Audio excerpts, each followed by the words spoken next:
Captain Zara Chen, on a routine diplomatic mission, crash lands on Zarnok IV and finds the Welcoming Committee to be an ancient volcanic deity who is testing worthy fighters for his or her amusement. The thousand-armed lava beast has slumbered for millennia, waiting for a would-be fighter that would not run in terror or revere it. Zara's nonchalant dismissal of the quest initiates the beast's respect commands, and Zarnok 1V has apparently been hunting for a new planetary protector for thousands of years. The twist: Zara's act of rebellion is not bravery, but exhaustion at her teenage daughter's antics on Earth, and her condescending attitude accidentally fulfills a prophecy from long ago. The beast extended her godhood, and she proposed joint custody of the planet.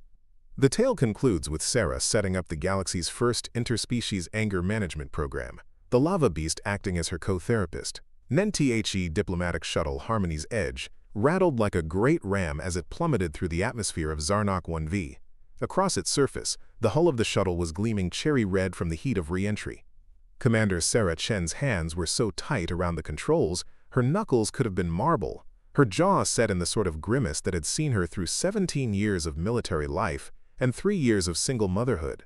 The GPS howled alarms in a dozen different languages, but Zara didn't listen to warnings a long time ago. She'd learned that sometimes you just had to barrel through the disaster and pray for the best.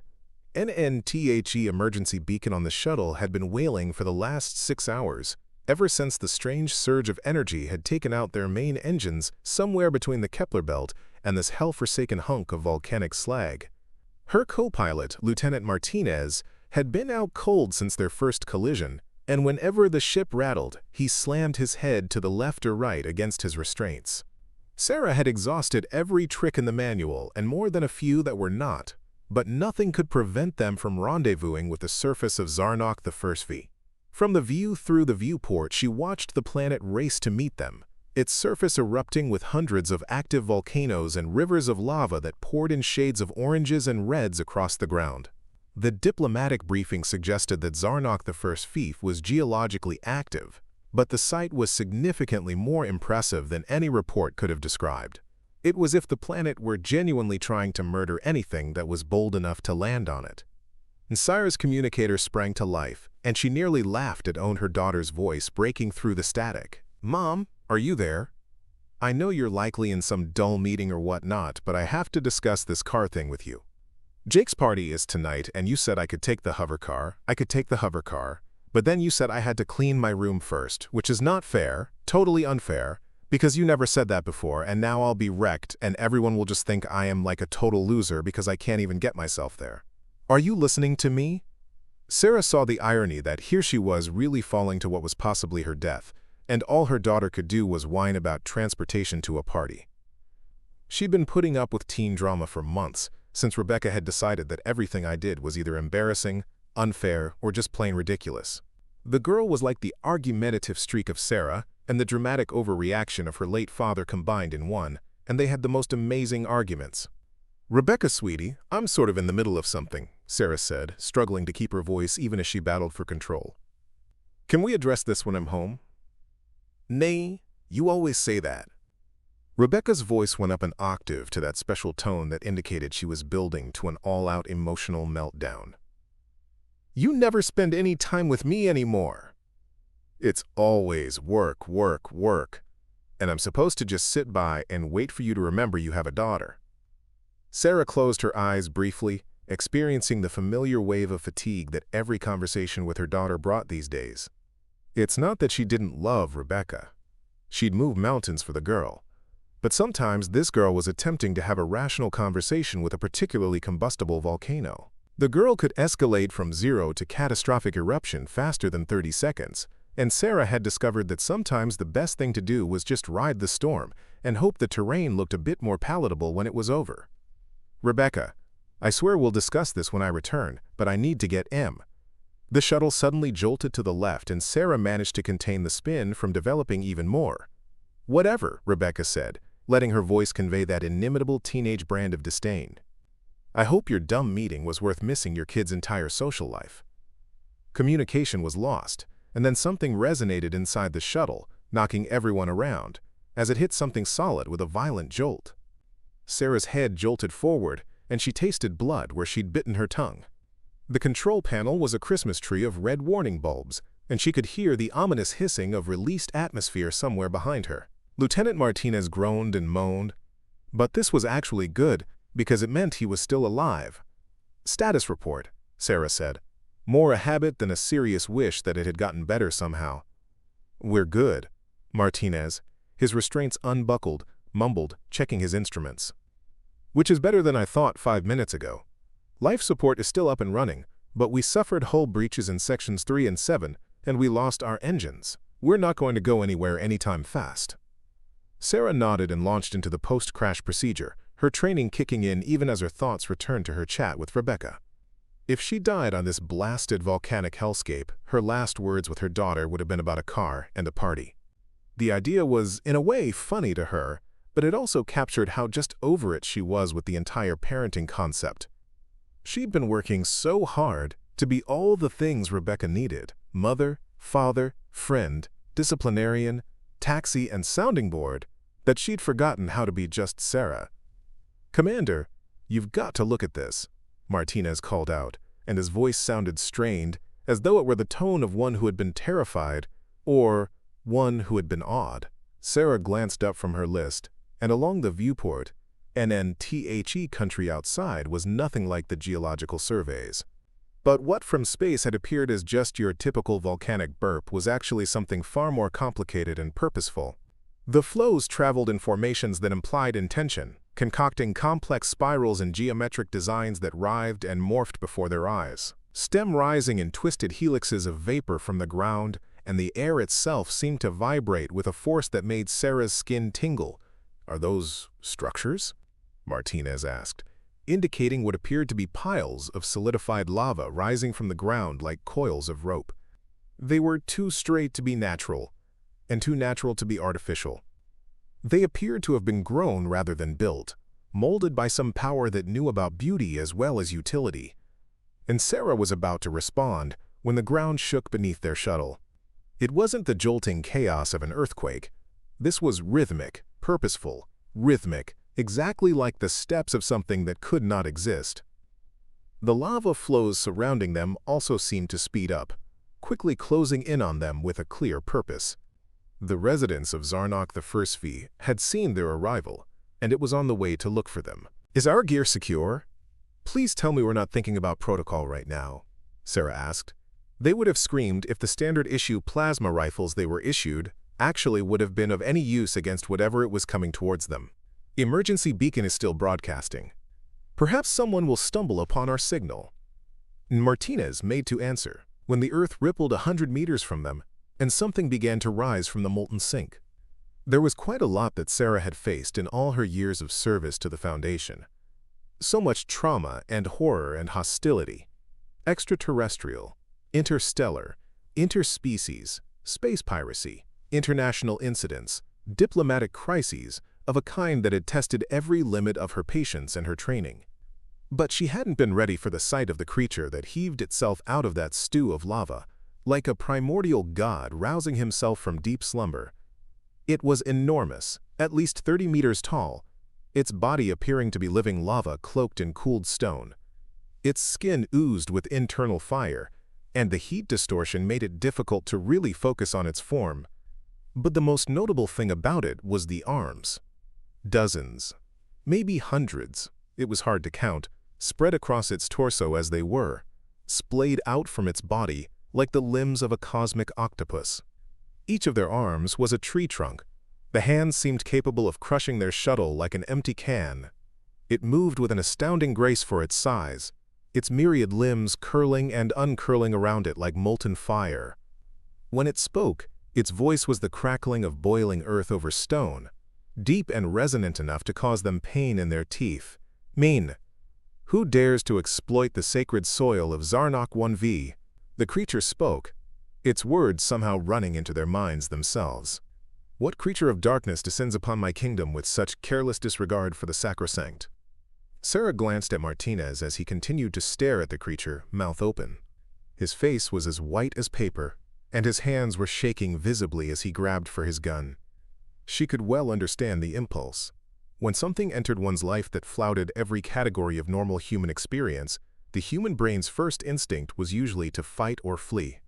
But Sarah had now been living with irrational, eruptive temperaments for months, and quite frankly, she was just feeling too worn out to be properly intimidated. "And look," she added, popping open the shuttle's communications so the creature could hear her loud and clear. "I don't know what kind of welcome wagon you're accustomed to, but right now we are having a really bad day here. Our ship crashes, we're stuck on your planet, and honestly, I just listened to my teenager whine about car privileges that we were screams away from losing as we were plummeting from the sky.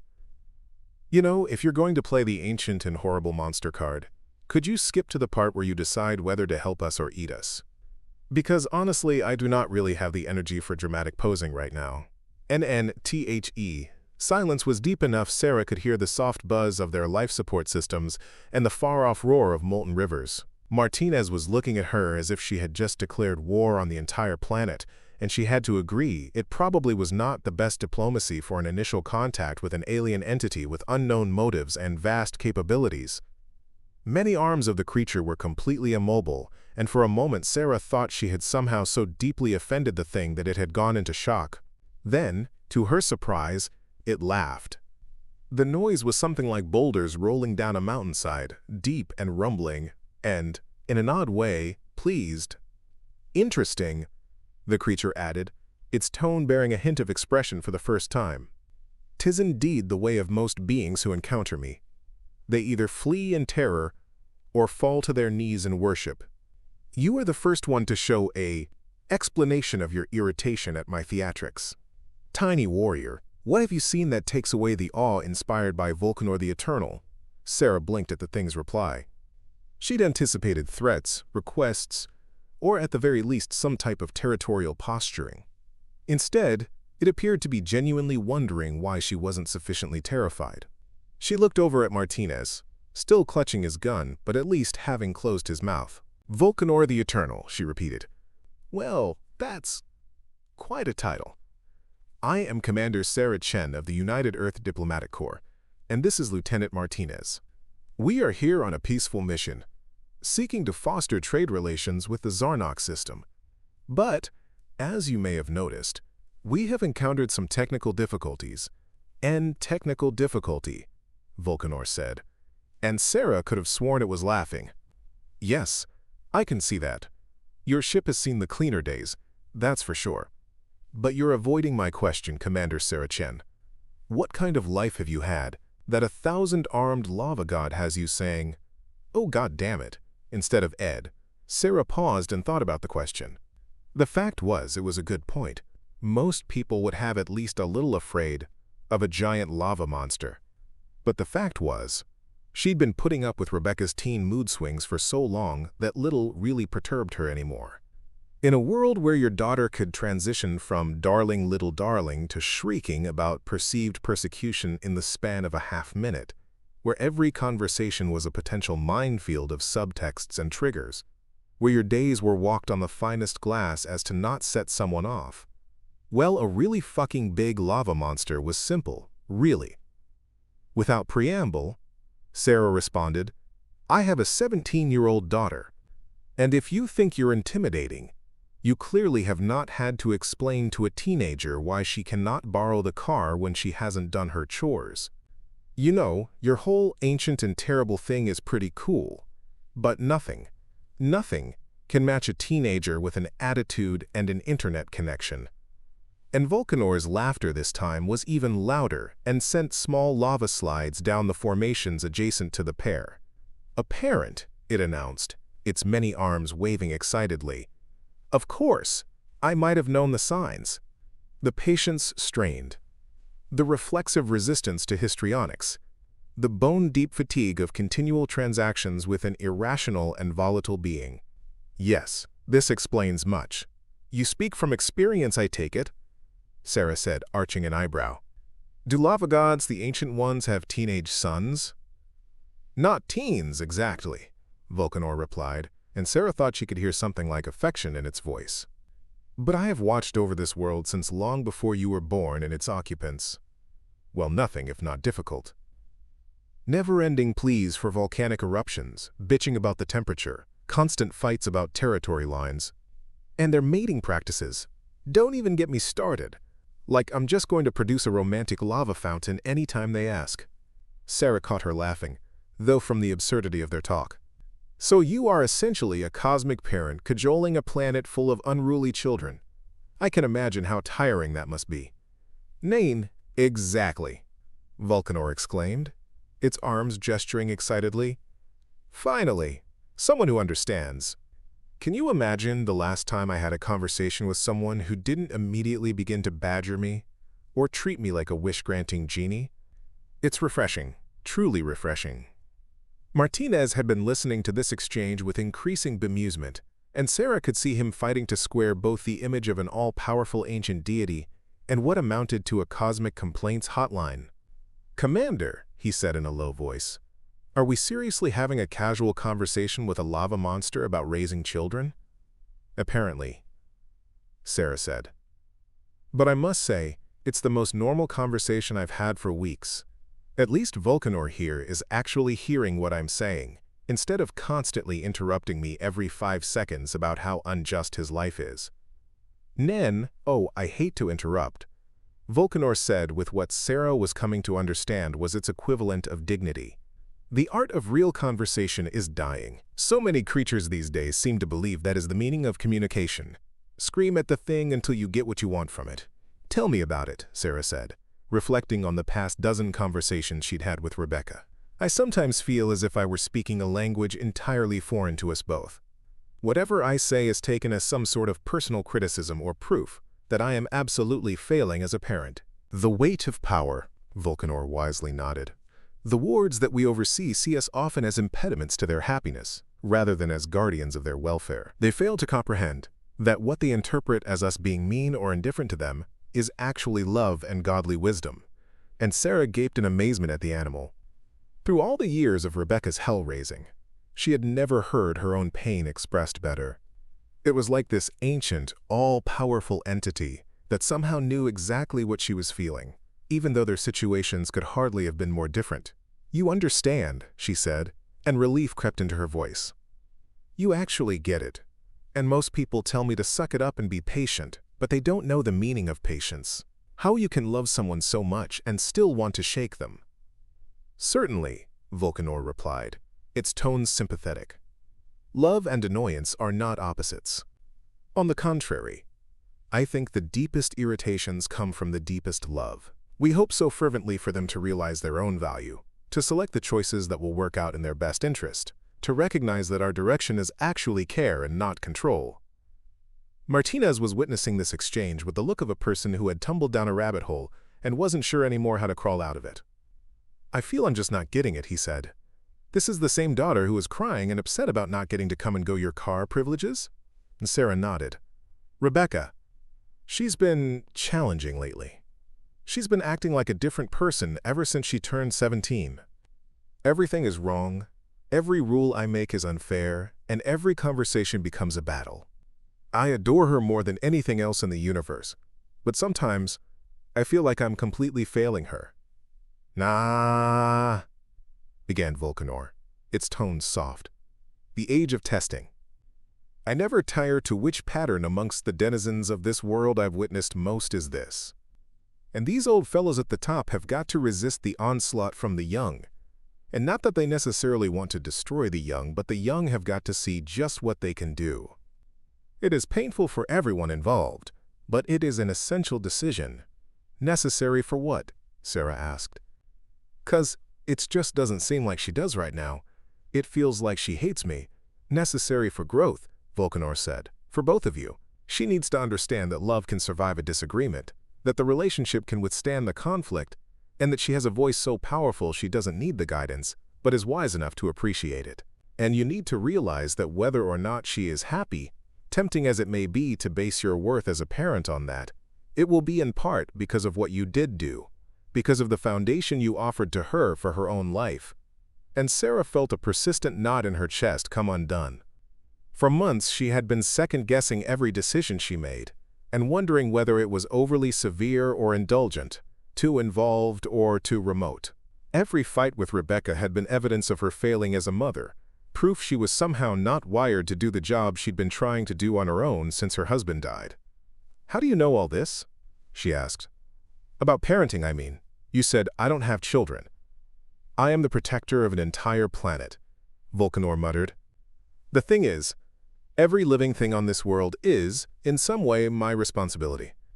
I have seen innumerable generations go from infants in arms to adults. And again, I have seen it all over and over. The challenges you're having with your daughter date to the dawn of consciousness itself, the timeless push and pull for any caregiver between protection and freedom, between security and growth." "But how do you handle it?" Sarah asked. "How can you keep caring when all they do is keep pushing you away?" "I know it is not the same as leaving," Vulcanor said. "The young must try the tensile strength of their ties to believe in their durability. Your daughter pushes you not because she wants you to leave her, but because she needs to be certain that you won't. She needs to learn that not loving her is a condition of her obedience, and that your love for her is not contingent upon her obedience." Sarah leaned back in her seat, considering this. This was the first time in months that anyone had given her an explanation for Rebecca that didn't make her feel as though she were failing miserably, that her daughter's pushback could be the equivalent of a trust exercise rather than rejection was a shattering and weirdly comforting idea. "Of this the prophecy speaks," Vulcanor remarked suddenly, altered to a more formal register of speech. "There are ancient scrolls among my folk that speak of such a time when a mighty guardian would arrive from the stars, one who would know what it is to care for the difficult and the demanding, one who might regard the trials of godhood with the tired eyes of experience." "Nay. Wait, what?" Sarah said, suddenly alert. "What prophecy? What are you talking about?" Vulcanor responded, its myriad limbs slowly commencing what appeared to be almost ritualistic motions. "The prophecy said, there would come among them a long one, who did not fear the wrath of the ancient ones, but who instead would offer exhaustion. Not to be a strong warrior, not to be a wise warrior, but for someone who knew the thankless burden of caring for those who may not yet be wise enough to receive the gift." Martinez was looking at Sarah with eyes wide. "Commander, I believe it is talking about you." "That's insane," Sarah said, and yet even as the words left her mouth she felt something changing in the air between them. The flows were flowing differently now, new patterns forming that appeared to center around their shuttle. The heat distortions were taking on something like symbolic forms, and she could have sworn that she heard something like music in the rumble of the volcanic cataclysm. "The omens are clear," replied Vulcanor, and was now speaking with an authority that caused the earth to quake. "It was no mere chance you appeared here, Commander Zara Chen. I caused the surge of energy that destroyed your vessel as a test to determine if you would run or stand and fight in the face of the unknown. The bulk of beings would have turned back or radioed for support. You soared straight into the dragon's mouth, treating the danger as just another problem to solve."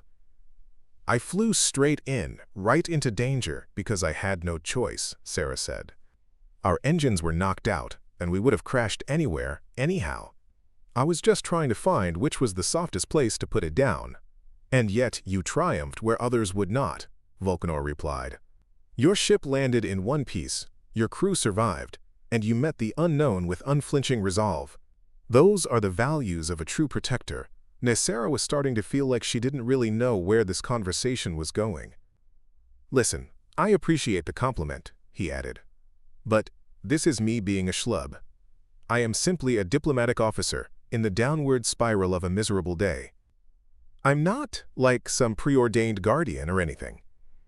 There's also a bit in the prophecy about not saying or denial of the same," added Vulcanor, and she could have sworn there was amusement in its tone once more. "I say that the chosen one will not think themselves worth, though they have pair of balls the size of Halifax, will consider their most obvious PFOICIACY to be Iraq, and refuses to kill his children when their wisdom exceeds the father's weariness. This too is a sign." "This is fucking ridiculous," Sarah said, though the thing he said seemed to reverberate a bit more than she thought it should have. There was something in the way it expressed a sense of guardianship, the weight of carrying for unwelcome charges, that resonated deeply. "Even if I were inclined to believe you, which I am not, my dear, I can't simply walk away from my duties. I need a job, a life, a daughter that wants me, duh! But such is the terror of the prophecy. Vulcanor spoke, its arms outstretched in what appeared to be a gesture of welcome. It does not ask you to throw away your life and turn into someone that you are not, but to become more fuller and to expand on your life, who and what you already are. You see, I have been the only protector of this world for thousands of years, and I am weary. The citizens of Zarnok 1/5 are not wicked beings per se, just demanding, and their ramshackle planet has offered me no respite.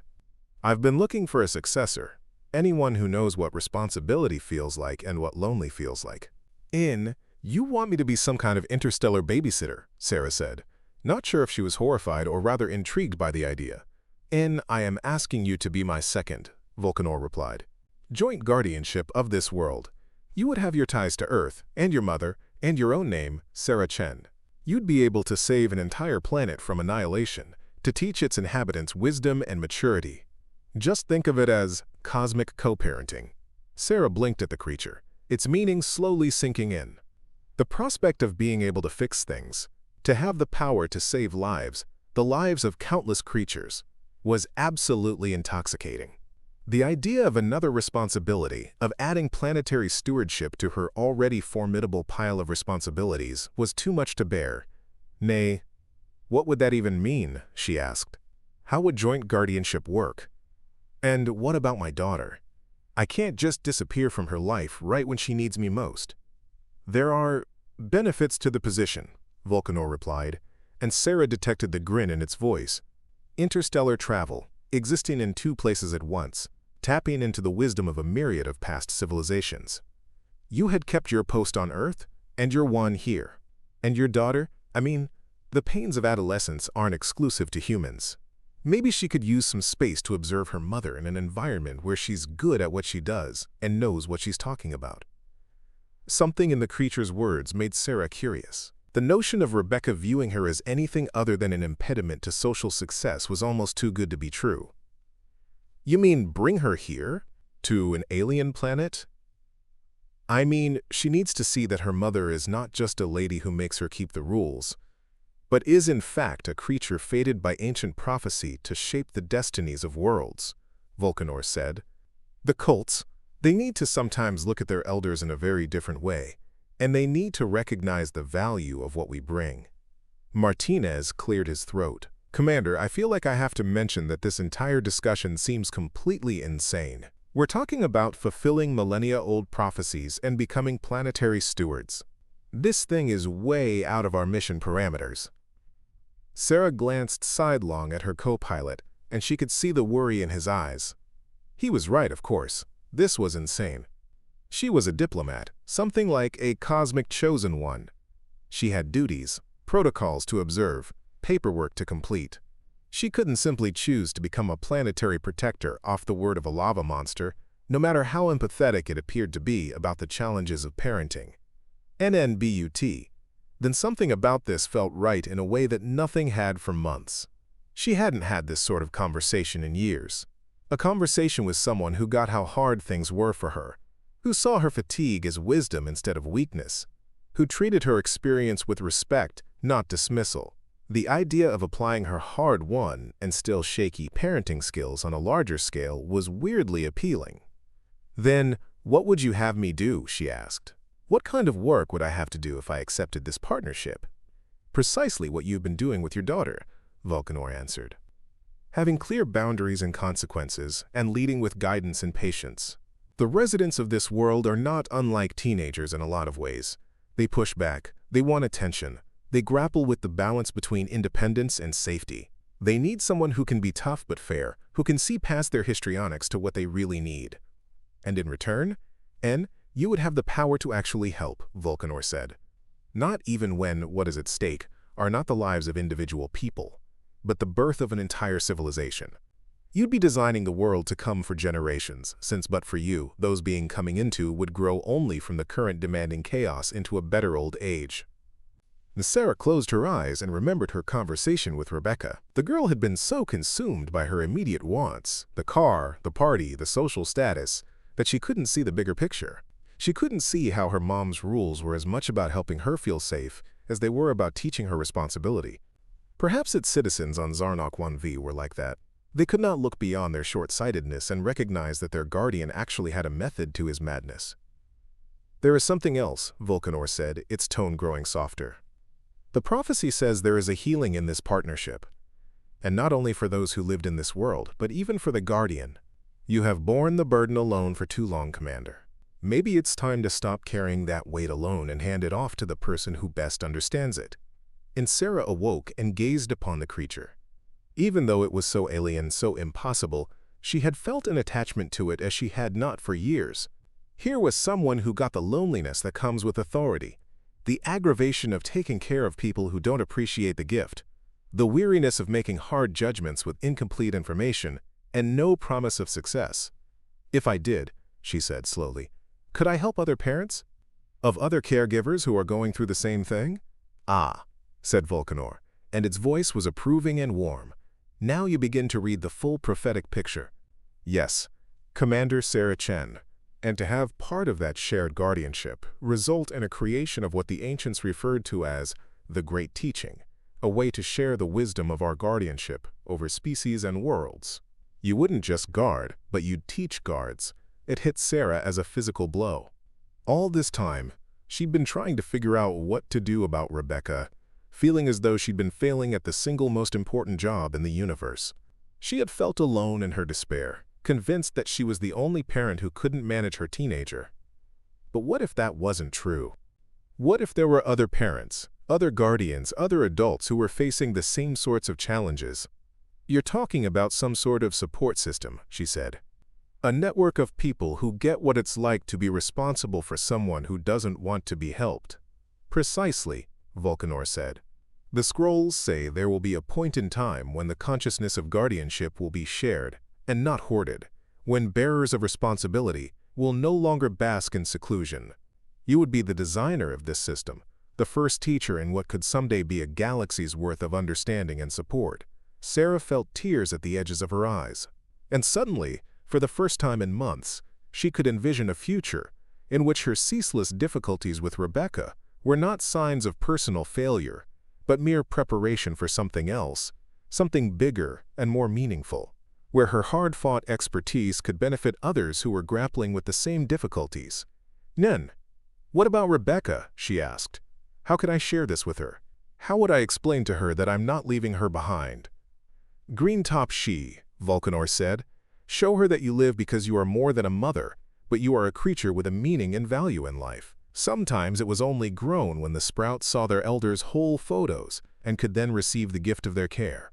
Maybe your daughter has to witness who you are as Zara Chen, Commander, Guardian of Worlds, in order to truly appreciate you as mom. Sarah laughed, and to her amazement she heard it colored with hope. "Do you believe it could work? That actually, having a little more responsibility would make me a better parent? I think that by recognizing your own value, you're making a first step to have others recognize it," Vulcanor said. "And I suspect that your daughter would be better served by knowing her mother as the incredible entity your mother really is, and not as the woman who makes the bedtimes in Carnot's." Martinez had listened as this conversation developed with increasing disbelief. "Commander, you're seriously considering this? We're talking alien prophecies and planetary stewardship. That is not anywhere in any rule or protocol that I have seen." Sarah looked over at her co-pilot, and she could sense the sincerity in his eyes. He was a good officer, and he had reason to be concerned about what they were talking about. But she was weary of making decisions using protocols and other rules. Tired of playing it safe and operating by the rules when the rules were clearly not following her lead. "And Martinez," she said, "what do you think the odds are that we're going to get off this rock by the book?" Martinez surveyed their crashed shuttle, what she could see of the hostile, fume-covered planet, and the giant lava creature now proposing cosmic work to them. "Honestly, pretty much zero. Our engines are fried, our communications are dead, and if anyone does pick up our signal, it will be weeks before a rescue ship gets to us. We're stuck here until our new pal takes a notion to cut us loose. And how well do you think saying no to a powerful alien ally is going to help us out, in your humble estimation?" Martinez fell silent for a long moment, thinking about the question. "You raise an interesting point, Commander. From a rational perspective, cooperation would appear to be our best bet to stay alive. It isn't just about survival, Sarah said, and she was amazed at her own certainty. It's about purpose. For months I've felt that I'm failing at everything that matters. I've lost touch with her. I don't know how to help her through her teen years. And I can't even carry out a simple diplomatic mission without stranding myself on an alien planet. But who knows, maybe this is just where I belong. The prophecy foretells of such a time, Vulcanor said, its voice now speaking with reverence. The second your new protector realizes her obstacles aren't obstacles at all, but rather her training. Commander Sarah, I hereby grant you co-protectorate of Zarnok IV and co-sharing of the great teaching. Will you accept? Sarah gazed about the alien landscape, at the impossible creature who somehow knew her heart better than anyone among her own species, at the chance to transform her hardest moments into something of use and meaning. She thought of Rebecca, of every other parent with a tough teenager, of the idea of creating something that might help beings all across the galaxy cope with the burden of caring for those who couldn't yet understand the gift. I have conditions, she said at last. First, I am tied to the Earth, down there, as Rebecca's mother. That's non-negotiable. Secondly, you can only access the first project of the Great Teaching here, which is a support network for parents of teenagers gone to the dark side. I just want to do anything to help those other beings that go through what I have been through. And third, Rebecca. I want Rebecca to have something to do with it, somewhere. She must realize that her mother is not just a disciplinarian. Agreed, Vulcanor said immediately. I doubt it. The stone would be impossible to find. Who better to help us understand the viewpoint of the hard charge than someone who has lived it? And it made Sarah want to bray with laughter, to laugh a hysterical laugh that would bubble up from someplace way down in her chest. The very idea of Rebecca, defiant, theatrical, constantly aggrieved Rebecca as an intergalactic parenting advisor, was so ridiculous and yet so inevitable. Perhaps her daughter's gift for emotional extremes and her sense of the flaw in any argument would be just the perspective the prosecutors need to figure out how to make a persuasive strategy to handle the intransigent charges. And okay, she said, and she was surprised by how right the conclusion felt. I take your offer, Vulcanor the Eternal, but I want to make one thing clear. This isn't about me wanting to be a goddess or wanting power over other people. This is me attempting to help creatures going through the stuff I have been. If that falls apart, if I can't really make a difference here, then I reserve the right to change course. Very well agreed, Vulcanor said, and Sarah could indeed hear the smile in its voice. So shall we start your education in planetary polishing? There is so much I must teach you, and I imagine your daughter is wondering where you are these long years. Almost as if they'd called her, Sarah's calm crackled to life once more. Mom? Are you there? I've been trying to call you for hours now, and I'm beginning to worry. I know I was being a brat, but I need to talk to you, that's all. Something happened at school today, and I don't know what to do about it. The corner of Sarah's heart twisted at the sad note in her daughter's voice. This was the Rebecca she knew before the teenage hormones had taken over. The sweet, thoughtful little girl who still ran to her mom when she was scared or confused. And it was a reminder that, under all the drama and the rebellion, her daughter still needed her. And, I'm right here, love, Sarah said, turning her communicator on. I'm sorry I couldn't talk before, but I'm here now. What happened? It's about Jake, Rebecca said, and Sarah heard the tears in her voice. The kid I've been wanting to go to the party with. Today, I discovered that he has been telling people I'm desperate and pathetic, and that he only invited me to the party because he felt sorry for me. It got to all of my friends, and now I don't even want to go anymore. I just feel dumb and embarrassed. NNTHAT, of course, set off Sarah's nurturing instincts. The desire to hunt this Jake kid down and tell him what really happened to people who hurt her daughter was almost irresistible, but she made herself take a deep breath and consider what Rebecca really probably needed to hear right now. Oh, honey, she said, and she heard the pain in her own voice. I am so sorry that you had to go through that. That must have been so painful and embarrassing. Well, it was, Rebecca said, and Sarah could hear her crying. And the worst part is, I was so looking forward to this stupid party, and I was acting like such a brat to you about the car, and now all of that doesn't even matter, because I don't even want to go anymore. I just want to disappear. Sarah glanced at Vulcanor, who was paying respectful attention to the discussion. The multitude of arms attached to the creature became still, its fiery aura dimming slightly, as if it knew this was a fragile moment that required care. "Rebecca, listen to me very closely," Sarah said softly. "What Jake did was awful and immature, and it has nothing to do with your value as an individual.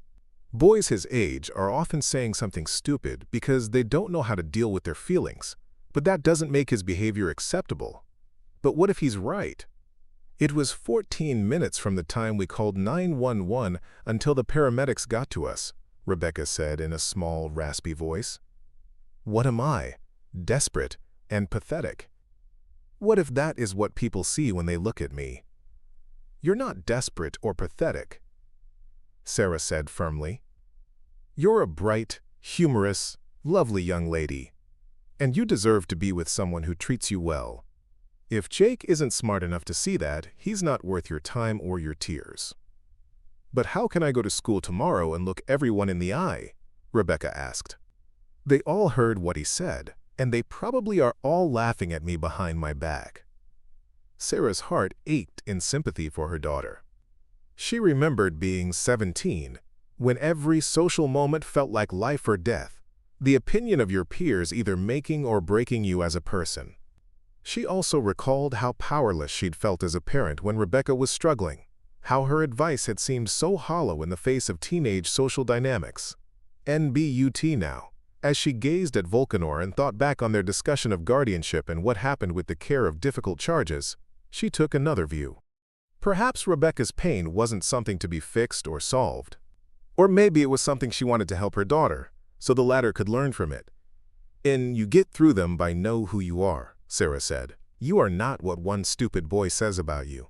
You are the choices you make and the actions you do. And the way I see it, your character is gorgeous." "Really? Do you?" Rebecca said, and Sarah could hear the hope in her voice. "Nay." "Really?" Sarah said. "Do you know what you did when you found out Jake has been saying those things? You called your mother. You asked for help rather than toughing it out by yourself.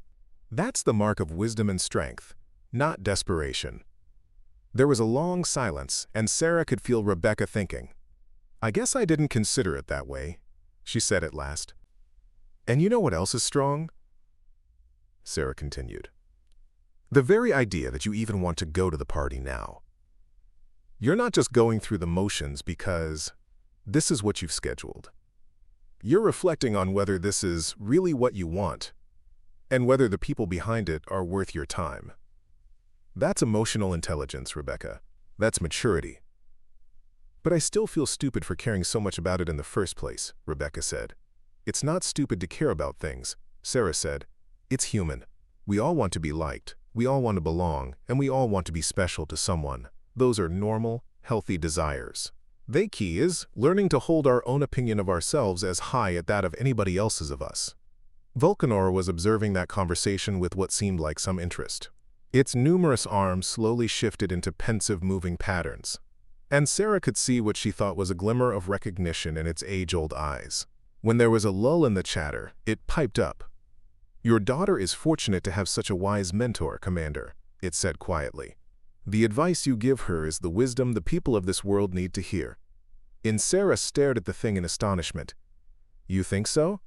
"Nay, I know so," Vulcanor said. "The way you just spoke is the epitome of guardianship. You didn't try to make your daughter's pain go away, or to fix it, but instead you helped her understand that her pain was real, that her reaction was normal, and that she was strong enough to manage it herself. You gave her perspective that didn't invalidate her experience." "Who are you talking to, Mom?" Rebecca asked, her voice curious. And Sarah glanced over at Martinez, running his tongue over his teeth, who shrugged as if to say that they were already so far outside of normal protocols that a little more would not hurt. She took a chance, and she hoped that it wouldn't be one that she would regret. "Rebecca," she said, "I'm about to tell you something that is going to sound completely bonkers, but I'm going to need you to trust me. Not with me on some boring diplomatic trip somewhere. I'm stuck on an alien planet called Zarnok IV, chatting with a being known as Vulcanor the Eternal, who seems to believe I'm some sort of guardian of prophecy.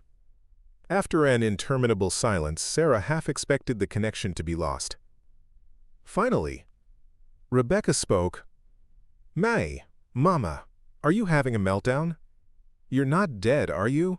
Because if you are, that's groovy, but I need to know so I can call somebody to help you." Sarah laughed, and it felt so good she didn't know how to react. "I am not having a breakdown, sweetie. I'm having an adventure, and I think you may be a part of it." What do you mean? What I'm saying is, I've been offered a planetary guardian job, and one of the things they want the guardians to do is help people find a way to cope with the challenge of caring for insane charges. And I believe you have the ability to be a creator of that program. You want me to help solve intergalactic parenting problems? And Sarah could hear the skepticism in her voice. "I'd like you to help me understand the view from the tough-on-crime side of the charge," Sarah said. "You've been testing me, pushing me, and challenging me for months. And as much as it's sucked for me, it's also prepared me for something greater. So you're telling me that me being a brat has been serving a purpose? What I am saying is, you, as a regular teenager, taught me more about patience, compassion, and clarity than any training program ever could. And I suspect other creatures all around the galaxy may need to learn those skills too." All this time, Vulcanor's face was expressing a kind of delight. "Yes," it said, its voice warm and approving. "This is the very thing that we were hearing in the prophecy. The hard charge becomes the mentor, the annoyance becomes the teacher. The great teaching will benefit enormously from your daughter's point of view." "The great teaching?" Rebecca asked. "And a network of support for parents and guardians of the galaxy," Sarah said. "Beings in the same struggle I've been in with you. And it's to build a system where we can share strategies, support each other, and help other people realize that we're not the only people who experience these issues." "And you believe that is something I can help with? I'm hoping you can give us insight into what it feels like to be on the other end of that wall of concern and advice from parents," Sarah said. "You can help challenge us to see what we're doing from the point of view of the people we are trying to help."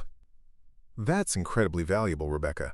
There was a long pause, and Sarah felt herself holding her breath. This was a lot to process, and she wasn't sure how her daughter would respond to the thought of being part of something so far beyond normal teenage experience. "Nen, Mom," Rebecca spoke at last, "this is either the most awesome thing someone in our family has ever done, or you are absolutely out of your mind. Either way, I want to be in the thick of it." Tears filled Sarah's eyes. "Really?" "Wow. Yeah," Rebecca said, and Sarah could tell that she was on the verge of hysteria. "I mean, how many people can say their mom is a guardian of the planet? And if I can help other parents to understand their children, maybe I can help other children to understand their parents as well. This could be amazing. It could be dangerous as well," Sarah cautioned. "It's unknown, and I don't know what we're getting ourselves into." "Mom," Rebecca said, and the sound of her voice was suddenly grave. "You've been trying to protect me and lead me my entire life, and I haven't always understood. But I'm just beginning to realize you do all these things because you love me, not because you want to possess me. If you believe it's something that should be done, then I'll defer to your judgment." There was a release of tension in Sarah's chest, a loosening of something that she didn't even realize she'd been carrying. This was the first time in months that she'd felt like she and Rebecca were on the same team, jointly trying to accomplish the same thing rather than fighting against one another. "And I love you, sweetheart," she said. "And I'm proud of you for being ready to take something this big on." "I love you too, Mom," Rebecca said. "And I'm sorry I've been such a pain. I never knew it was so hard for you to handle all that drama of mine." "Your drama is part of who you are," Sarah said. "And who you are is pretty wonderful, even when it's also incredibly frustrating." Vulcanor was practically beaming in approval. "This is exactly the sort of relationship the great teaching is meant to cultivate," it said. "Understanding between the guardian and the charge, the lines of communication open, and respect between the two. You have just treated principles we will be learning to beings around the galaxy." "So what happens now?" Sarah asked. "What will be the beginning of this great teaching? How do we get Rebecca here? How do we reconcile what I have to do on the Earth with my role as a planetary defender?" "Null excellent questions," Vulcanor said. "And luckily, the role has abilities that should make those challenges striking in scale.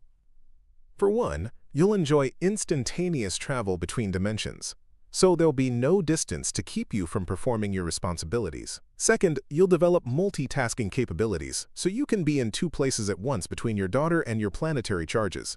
And thirdly, you will have resources beyond anything any one organism has ever had in the several billion-year history of life on the planet. You'll have access to the ancient wisdom of countless civilizations and the information and strategies no single creature could ever come up with on its own.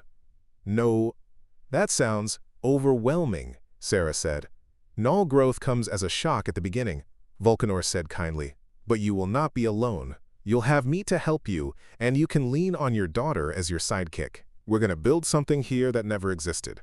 A support network and a sense of kinship that stretches across the galaxy. Martinez, the detective who had been silently standing by this whole time, finally chimed in.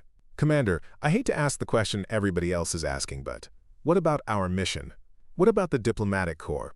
Are we just abdicating from our responsibilities to be some sort of cosmic do-gooders? Sarah's eyes met Thea's, and she could see how she had been so caught in the excitement of the potential before her that she had overlooked the basic impact of her choice, or at least she had been until a few weeks ago. She was still a member of the United Earth Diplomatic Corps, still duty-bound to follow the regulations and protocols of that calling, and still was on the hook for the mission that had led them to this system in the first place.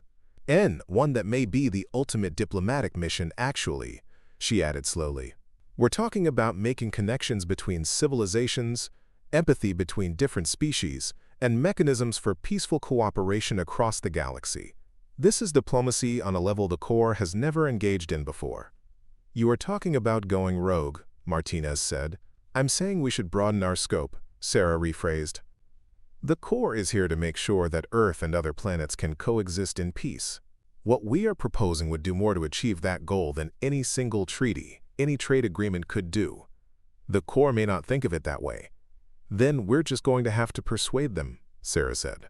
We'll need to teach them that this great teaching isn't just for the creatures we are helping, but for Earth as well. We will be developing relationships with the skillful, incredible people who are already on our side. Countries such as India, China, Russia, Japan, and the UK, not to mention the nations of Europe and all others that have to act in concert with us to bring greater stability to the world. Those who believe in American primacy in the world believe also that such a worldview will cause others to abandon their politics of hate and division and join with us. We will project and promote our values and system of government to the world as the best means to unlock the human potential of every individual on the earth. We look forward to the men and women of America to reach out to the peoples of the world and teach them to share our love for democracy and freedom. We'll be developing relationships with you, and you know we must deal with thousands of peoples, hundreds of thousands, throughout the world, and all the good that will accrue to humanity will come for generations to come. Nina Vulcanor was eavesdropping on the conversation. Your kind has groups who have the authority to decide these things? It asked. We have a government, yes, Sarah said. An important part of my job is to advocate for that government with other worlds. I can't unilaterally decide that humanity's participating in intergalactic politics or whatever. Ah, it said, and there was comprehension in its voice, she thought even then.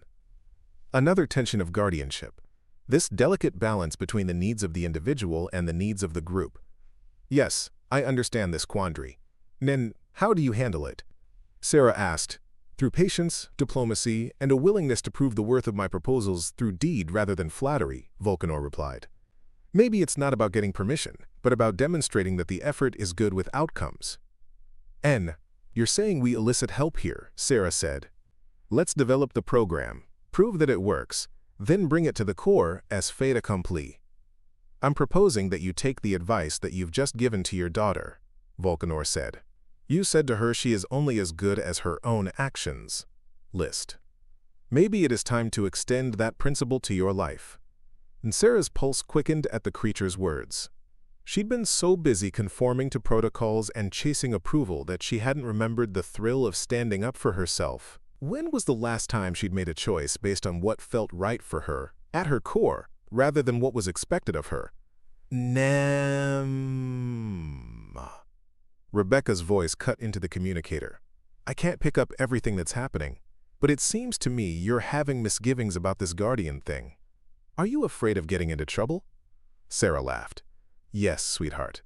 I'm afraid of doing wrong and getting into trouble, which is kind of ironic, seeing as how I spend most of my time keeping you out of trouble. Well, Rebecca said, maybe it's time for both of us to stop caring so much about what other people think and start doing what we think is right. That's what you keep telling me, isn't it? From the mouths of babes, Sarah said, and she heard the sound of Volcanor's laughter echoing in response. None. I'm not a babe, Mom. I'm a 17-year-old counselor for intergalactic parenting problems. Get it right. Something small settled into place in her chest, a rightness that she hadn't felt in years. This is where she was supposed to be. Not just take orders and add up policies, but make something new and valuable. Not control her child's actions so much as raise her to become someone who had the potential to make a genuine difference for the galaxy. And okay, she said, in a voice that was steady. Let's do this. Volcanor, I agree to your request for co-guardianship. Rebecca, I'll take you up on your offer to consult me in the great teaching. Martinez, please think about becoming our liaison to the diplomatic corps. You want me to help you tell this to our bosses? Martinez asked.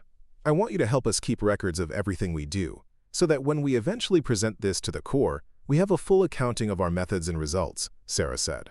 This might be the single most important diplomatic mission in human history. We want to make sure we get it right.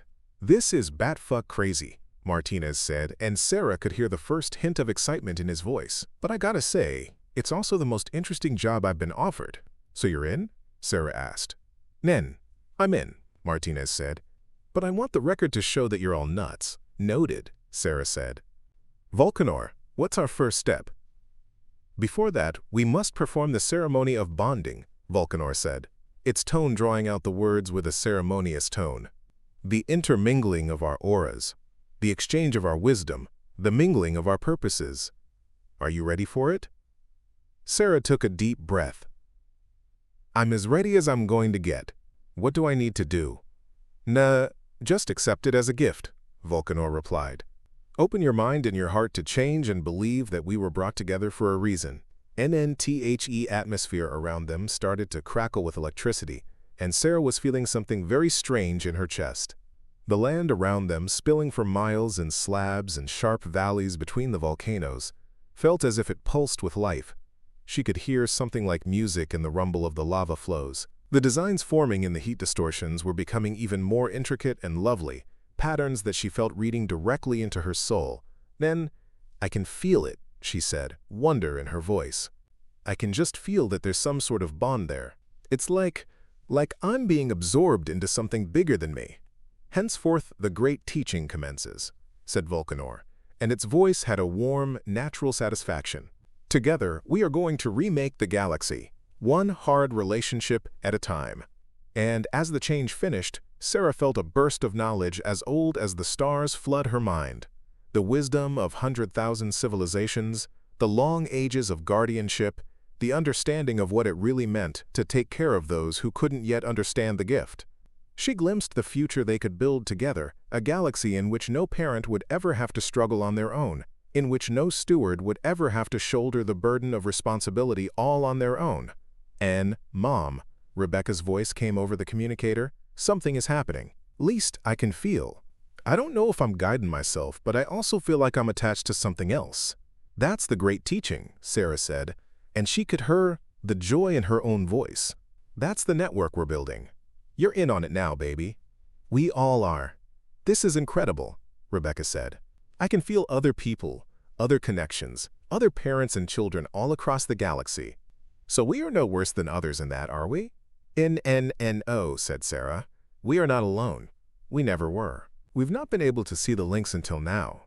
And in the command center of the new protectors of Zarnok 1V, looking out over their charge, as the first nodes of the great teaching came online throughout the galaxy, as parents and children and guardians and charges began finally, in the folds of time to find each other, Zara Chen knew that she had not raised her most difficult teenager for the most impossible purpose imaginable, showing the galaxy a better way to love. The thousand-armed lava monster that had been so threatening just hours ago was now the only potential companion they'd ever thought of. I mean, who better to help set up an intergalactic network of support for overtaxed guardians than the one who'd been managing a whole planet full of needy beings for thousands of years? "So," said Sarah as they started to plan for their first combined cosmic anger management session. "What's this romantic lava fountains your lot keep asking for? 'Cause I have a feeling we are going to need to work on their communication skills." an expert at what they do. They live in rocks underground. Vulcanor's laugh rang out over the top of the molten landscape, and for the first time in months, Sarah felt like she was right at home. And no,